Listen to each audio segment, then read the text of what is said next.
From the beginning, Native American peoples had many ways of getting food. The techniques usually depended on their tribe and area.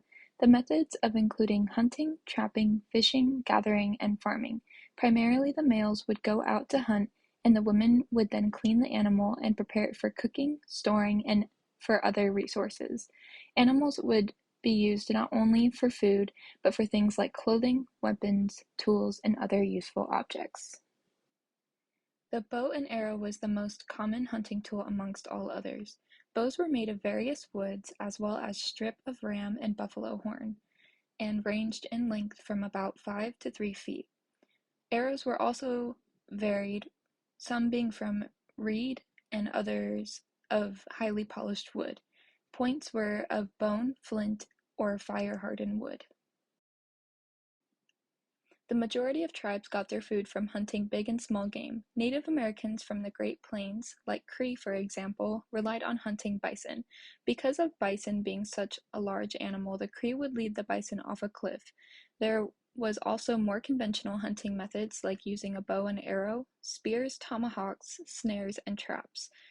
The men from the tribe would go out on hunts to get large game like deer, moose, caribou, elk, buffalo, and bear, as well as small game like rabbits, beaver, and muskrat. They would also hunt turkey, ducks, and other fowl. The main source of food, though, was the American bison, and they used the bison for more than just food. Here's a video explaining all the various uses that Native Americans use bison for.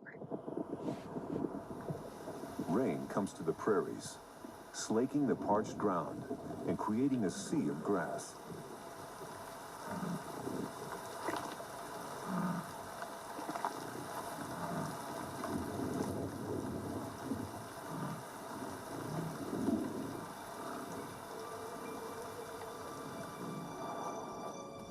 In the past, rain brought a time of plenty for the buffalo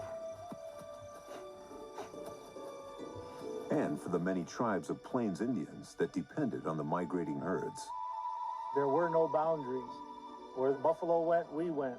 And it provided for us in so many ways. They were the main source of food. And then the hides were used for clothing, lodges. The bones were tools, weapons. We depended on this animal so much that it became a spiritual connection. There's something in your heart that tells you, this is our brother, this is our family. That sacred relationship was reinforced by dances and ceremonies. A painted buffalo skull carried prayers to draw the wandering herds close to the village and offer thanks for a successful hunt.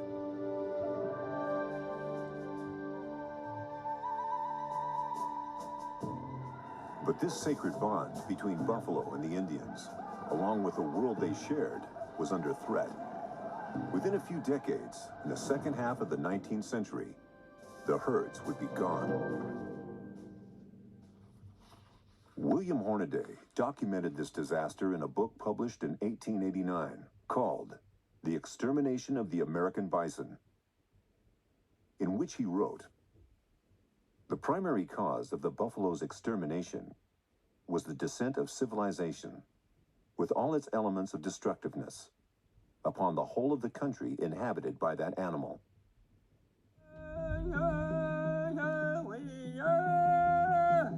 The buffalo means a lot of things to the Indian people, you know. Buffalo are the reason that I am here today.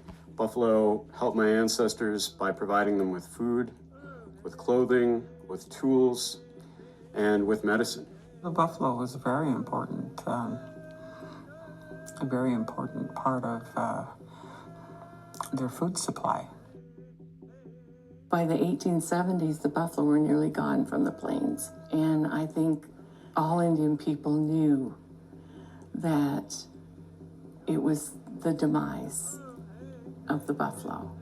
And I think probably many of them had the same emptiness, loss, feeling that desperation, because the buffalo is everything. It's like they're a family. They're a family. We love our families. That's the natural way of things. That's the Creator's rule, to love, to share that love. And we had that with the families, with nature. That love is just as real. And we learned this clear back in time when the bison were millions upon the face of this earth here. They taught us lessons that we live by today. They taught us how to survive. We're surviving. And we're going to continue on as long as they're still around. And we can go to them and say, okay, I need direction. Show me what I got to do. And they're there. So the role of the bison today, then and today, is still very important. It's still part of us. It's still part of our world as Native people. Without them, a part of our world just starts to disappear.